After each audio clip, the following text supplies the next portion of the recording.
అందరికీ నమస్కారం. నేను మీ గోపాల్ అయ్యంగార్. శ్రీమతే రామానుజాయ నమః. 16వ తారీఖు మార్చి నెల 2025 నుంచి 22వ తారీఖు మార్చి నెల 2025 వరకు మేషరాశి నుంచి మీనరాశి వరకు వార ఫలాలు ఎలా ఉందో ఈ రోజు తెలుసుకుందాం. ముఖ్యమైన విషయం, చాలా ఇంపార్టెంట్ విషయం మీకు చెప్పాలి. రాహు కేతు ఎప్పుడైతే పైన రాహు ఉండి కింద కేతు ఉంటాడో దానిని రాహుగ్రస్త కాలసర్ప దోషం అంటారు. 30వ తారీఖు ఈ నెల మార్చి నాడు శని మీనరాశిలోకి వెళ్ళిపోతాడు.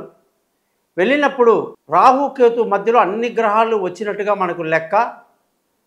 అందులో రాహు చాలా తొందరలోనే కుంభరాశిలోకి రాబోతున్నాడు మీనరాశి నుంచి.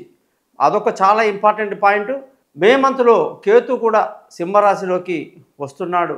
రాహు కేతు మధ్యలో అన్ని గ్రహాలు పుష్కలంగా నిండిపోయి ఉన్నాయి. ఇది రాహుగ్రస్త కాలసర్ప దోషం అనేది మంచిది కాదు. ఇది చాలా బ్యాడ్ సిమ్టమ్ని చూపిస్తుంది. ఎన్నో జాతకాలు మేము చూసినప్పుడు రాహుకేతు గ్రహాల మధ్య మిగతా గ్రహాలు ఉన్నప్పుడు దానిని ప్రమాదకరమైనదిగా, యుద్ధాలు జరిగేటువంటిదిగా, అరిష్టం అనేదిగా, సంక్షోభం లాంటిది అన్ని రంగాలలో, ఒక రాజకీయమే కాదు, పిల్లల చదువులో, ఉద్యోగాల్లో ఈ యొక్క ట్రంప్ గవర్నమెంట్ ఇప్పుడు చేస్తున్నటువంటి పనికి మాలినటువంటి అనేక పనులు, నేను నిన్ను కొడతాను ఒక దెబ్బ అంటే ఎదుటివాడు నేను నిన్ను రెండు కొడతాను అంటున్నాడు. భారతదేశం మీద నేను ఇంత తారీఫ్ వేస్తానంటే భారతదేశం అమెరికా మీద వేయాల్సిన తారీఫ్ అది వేస్తుంది. చైనా అలాగే ఉంది. అన్ని దేశాలు కూడా అమెరికాని ఒంటరిగా చేసే పరిస్థితి, ఆర్థికంగా సంక్షోభం లేవనెత్తే పరిస్థితి, అన్ని ధరలు కూడా ప్రియమయ్యేటువంటి అవకాశాలు, ఉద్యోగంలో సంక్షోభాలు, ప్రజల్లో ఆందోళన తెచ్చేటువంటి ట్రంప్ గవర్నమెంట్ తీసుకునే అనేక నిర్ణయాల వల్ల మొత్తం ప్రపంచానికే ఎఫెక్ట్ అయ్యే అవకాశాలు కూడా రాజకీయంగా ఉన్నాయి. ఆర్థిక ఇబ్బందులు, విద్యా అవకాశాల్లో దెబ్బలు, అనేక రకాలైనటువంటి పరిస్థితులు రాకుండా భగవంతుడు అందరినీ చల్లగా చూడాలి. ఇది రాహుకేతు మధ్యలో జరగబోయేటువంటి ఒక ప్రత్యేకమైనటువంటి విషయంగా మీకు ముందుగా తెలియజేస్తున్నాను. 30వ తారీఖు ఎప్పుడైతే శని మీనరాశిలోకి వెళ్ళిపోతున్నాడో అప్పుడు రాహు మెల్లమెల్లగా పూర్తిగా కిందికి వచ్చేస్తున్నాడు కుంభరాశిలోకి. దానివల్ల పూర్తి ప్రతిష్టంభన ఏర్పడకుండా మరి మిగతా ఎన్ని గ్రహాలన్నా ఈ రాహుకేతుని దాటుకుని వచ్చేస్తున్నాయా అని చూస్తే కుజుడు మిథున రాశిలోనే అలాగే ఉండిపోయాడు. గురువు 15వ తారీఖు నాడు మిథున రాశిలోకి వెళ్తున్నాడు, అది కూడా లోపలే ఉంటున్నాడు రాహుకేతు మధ్యలో. సూర్యుడు ఇప్పుడే కుంభరాశిలోకి ఈ వారం వచ్చాడు ఈరోజు. మరి కుంభరాశిలో సూర్యుడు ఒక నెల, మేషంలో ఒక నెల, వృషభంలో ఒక నెల, మిథునము కర్కాటకం అనేసరికి 6 నెలలు ఇక్కడే అయిపోయింది. అక్కడ చూస్తే బుధుడు మీనంలో ఉన్నాడు, ఆయనకి అలాగే 5-6 నెలలు టైం పడుతుంది. శుక్రుడికి అదే టైం పడుతుంది. మరి ఇటువంటి పరిస్థితి మంచిది కాదు అని ఒకటి ముఖ్యంగా తెలియజేస్తూ అందరూ కూడా తమ తమ ఇష్టదైవాన్ని ప్రార్థిస్తూ మంచి జరగాలని కోరుతూ వాళ్ళ కుటుంబాల గురించి ఆలోచించాల్సిన ముఖ్యమైన విషయం హెచ్చరిస్తున్నారు. రెండోది, సూర్యుడు కుంభరాశిలోకి వచ్చేసాడు కాబట్టి 12 రాశులకు వాటి ప్రభావం ఎలా ఉందో ఈరోజు మనం తెలుసుకుంటాం అన్నమాట. కాబట్టి మీరందరూ కూడా ఈ ఛానల్ని సబ్స్క్రైబ్ చేయండి.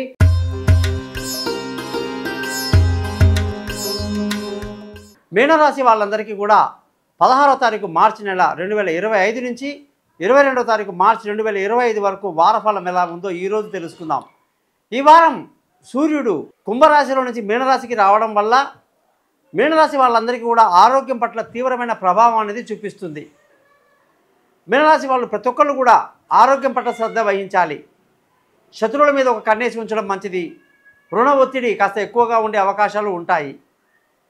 అలాంటప్పుడు శని కూడా 30వ తారీఖు మార్చి నాడు ఎప్పుడైతే మీనరాశిలోకి వస్తున్నాడో ఏలినాటి శని ప్రభావం తీవ్రంగా ఉంటుంది.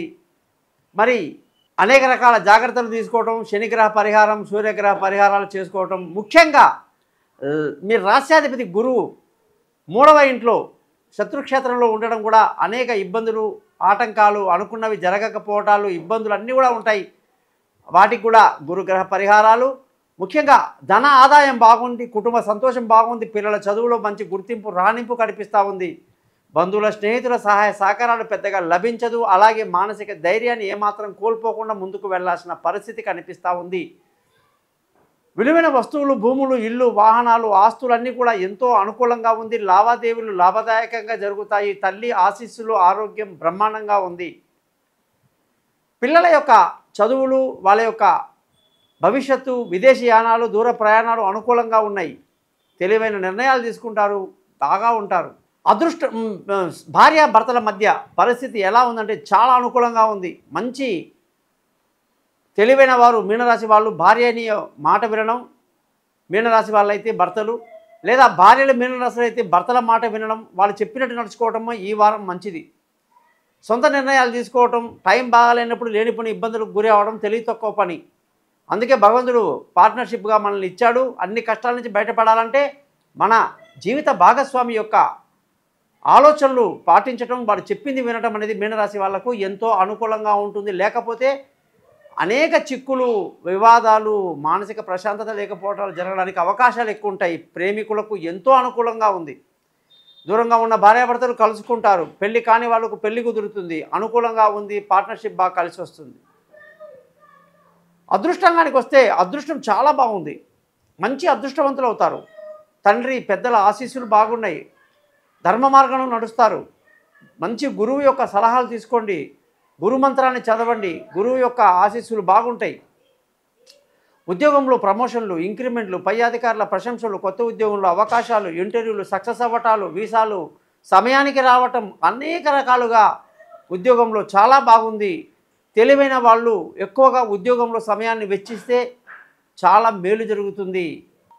అలాగే మీనరాశి వాళ్ళందరికీ కూడా వ్యాపారంలో ప్రతికూలతలు ఉన్నప్పటికీ గట్టిగా ప్రయత్నం చేస్తే నష్టం ఎక్కువగా ఉండదు.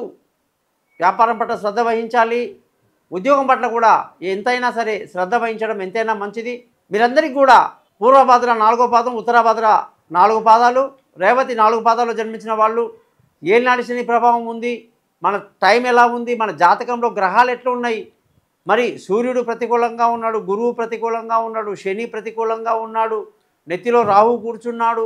ఇన్ని విషయాల్లో మనం ఆలోచిస్తే పరిహారాలు ఏ విధంగా చేసుకోవాలి, జాతకం ఏ విధంగా చెప్పాలి అన్నీ చెప్తాను.